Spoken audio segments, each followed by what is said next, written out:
Hey, Dan and Nikki. This is what day is this? This is um, Wednesday, May 6th, I think. And I thought I'd make a quick video. I'm actually at rehearsal right now. I'm sitting in the sound room, the sound and light room, which is lit just with this little funky blue light up there, which is great because I had this sort of disembodied head look in here.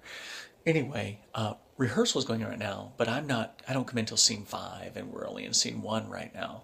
So I thought I'd make a quick video and tell you what I'm doing. I know God, I've been so busy. It's finals week at Winona State right now.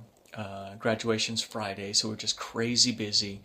I'm trying to get all my swimming in too, which I don't, anyway. So I'm in this, so I told you about Weight of My Heart. The play went well. We finished it on Saturday. It was a Thursday, Friday of last week. Kissing all went great. Colleen took a complete tally, a kissing tally, and apparently I kissed 10 times on the Friday night show. So that's something, I guess. But now I'm in a play in Winona. We have an original one-act play competition, and they of all the submissions they chose 4, and what we're doing is we're doing staged readings of those. Unlike Weight of My Heart, which I do have some video of, which I will eventually post when I get around to it, get some time. Unlike Weight of My Heart, we're not doing much blocking, we're not doing much acting. We're just doing really minimal blocking, staged reading. This play is called Fat Actress, Ugly Model. And it's written by a woman down in Iowa. And it deals with labels that are put on women and that women put on themselves. And there's 2 characters. There's Daphne and Jess. And Daphne is the stage direction, the character description. She needs to be like a size 8 or 10. And she gets cast into a role in a play where the character description is fat college girl. And Daphne's like, hold on a second, and starts struggling with this whole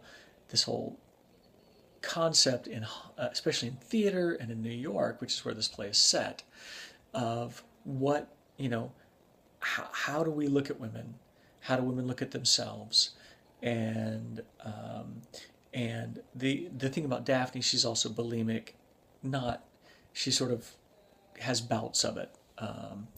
And this, of course, being cast in this play, she doesn't want to take it. I mean, it's great money, and so she's torn. But she doesn't want to be cast as that. Now, what's interesting is that Claire, who I've been in several plays with, read this description and knew that Maggie wanted her to be Daphne in this. She's like, hold on a second, am I? Does that mean I'm a fat actress?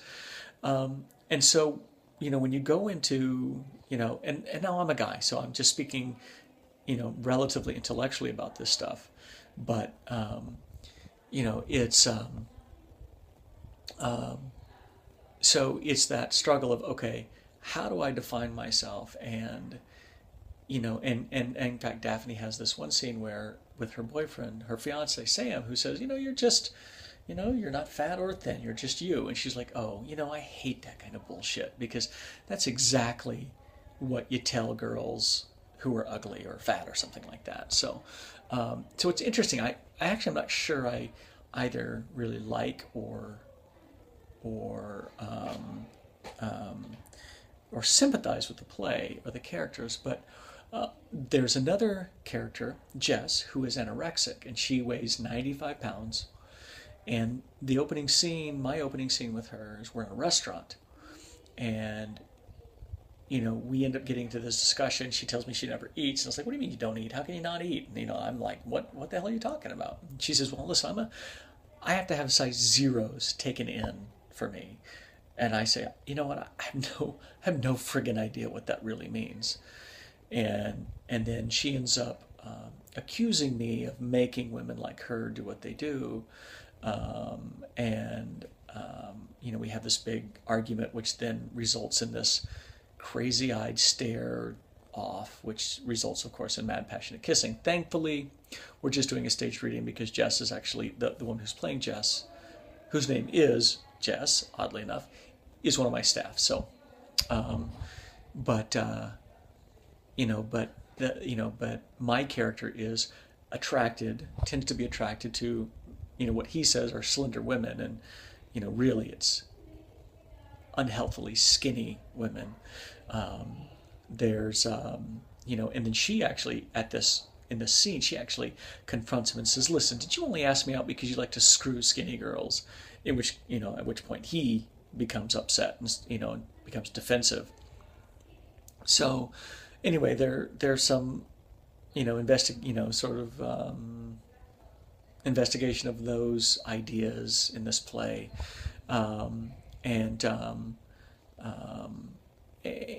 in the end, it's interesting because Jess ends up in a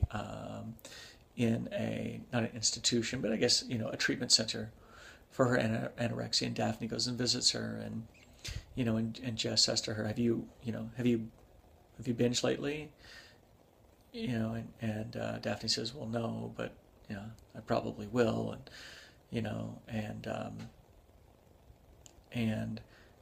And Daphne says, and Jess says to her, "Well, you're you look good," or something like that. And Daphne breaks out, looks through the fourth wall right at the audience, and says, "Okay, this is where I would hug her and talk about inner beauty and how important that is." And then she turns back to Jess and says, "We all know that inner beauty stuff is bullshit." And so it's I'm not sure exactly what the author's saying, because it's a world, honestly, that I don't really live in, I don't really think about. But yet, Colleen, Nikki, I don't know about your daughters, and Dan, I don't know about Bryn, but Colleen certainly, she's exposed to these messages, and she has said things that have appalled me, like, regarding her weight. It's like, Colleen, you don't even have weight yet. I mean, you're 10 years old. I mean, really? And I don't know if she's just trying this stuff out or what. But anyway, it's it's an interesting play, and I like doing acting, and this is fun. So, unfortunately, I'm supposed to be a 29-year-old, like good-looking horn dog, and unfortunately, I'm kind of 3 strikes and I'm out. But I guess they take what they can get, right? The guy who's playing Sam, he's supposed to be Latino, and Rob is most assuredly Anglo. So anyway, take what you go. But the interesting thing is, let me go back. The author actually specifies that Sam's Latino, and I think because there's a comment in there that Latinos look at women differently in terms of what they feel beautiful is. So I don't know if that's the case or not, but she's certainly making that inference. No, we're inferring that. She's inferring it. We're assuming. And she's, inference. So anyway, I guess that's all I've got. So I'm going to go back in and make sure I don't miss my cues. And it was very pleasant talking to both of you. That's my play, and I'm sticking to it.